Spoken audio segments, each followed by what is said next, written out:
Assalamualaikum warahmatullahi wabarakatuh. Halo semuanya, perkenalkan saya Poppy Amelia, Prodi Ilmu Administrasi Negara, Fakultas Ilmu Sosial dan Ilmu Politik, Universitas Palangkaraya. Kali ini saya membahas materi mengenai penalaran. Pengertian penalaran.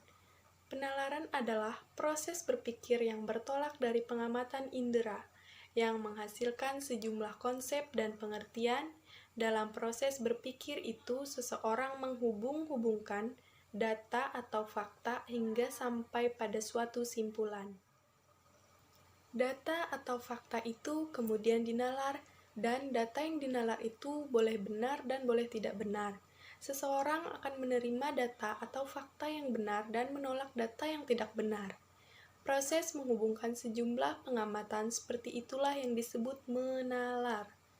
Dalam penulisan paragraf, ada dua pola penalaran yang biasa digunakan, yaitu pola penalaran induktif dan pola penalaran deduktif. 1. Penalaran induktif. Penalaran induktif adalah suatu proses penalaran untuk menarik simpulan berupa prinsip atau sikap yang berlaku umum berdasarkan fakta, asumsi, atau andaian yang bersifat khusus. Penalaran induktif ini berpangkal pada empiris untuk menyusun suatu penjelasan, teori, atau kaidah yang berlaku umum. Ada 3 jenis pengambilan simpulan berdasarkan penalaran induktif, yaitu dengan A. Analogi, B. Generalisasi, dan C. Hubungan kausal. A. Penalaran induktif analogi. Penalaran induktif analogi adalah proses penyimpulan berdasarkan kesamaan data atau fakta.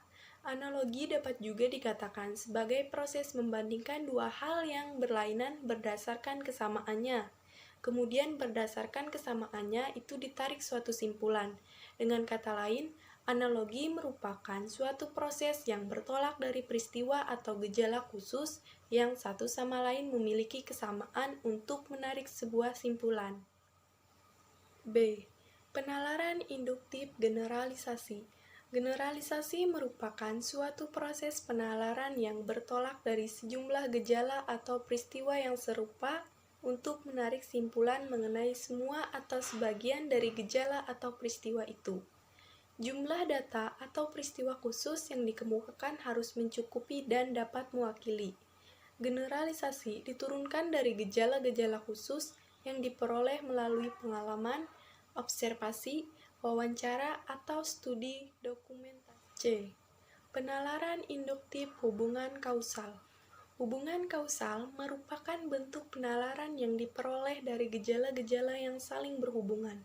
Penalaran induktif melalui hubungan sebab akibat adalah penalaran yang bertolak dari hukum kausalitas bahwa semua peristiwa di dunia ini terjadi dalam rangkaian sebab akibat.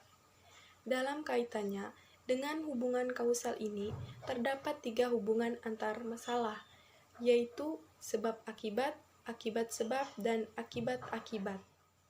2. Penalaran deduktif. Penalaran deduktif merupakan proses pengambilan simpulan berdasarkan hal-hal khusus. Proses penalaran ini disebut deduksi. Dalam penalaran deduktif ini, simpulannya dibentuk dengan cara deduksi, yaitu dimulai dari hal-hal umum menuju ke hal-hal yang khusus atau yang lebih rendah. Dengan kata lain, proses pembentukan simpulan deduktif tersebut dapat dimulai dari suatu dalil atau hukum menuju ke hal-hal yang konkret. Penarikan simpulan secara deduktif ini dapat dilakukan secara langsung dan secara tidak langsung. Penarikan simpulan tidak langsung yaitu silogisme dan entimen. 1.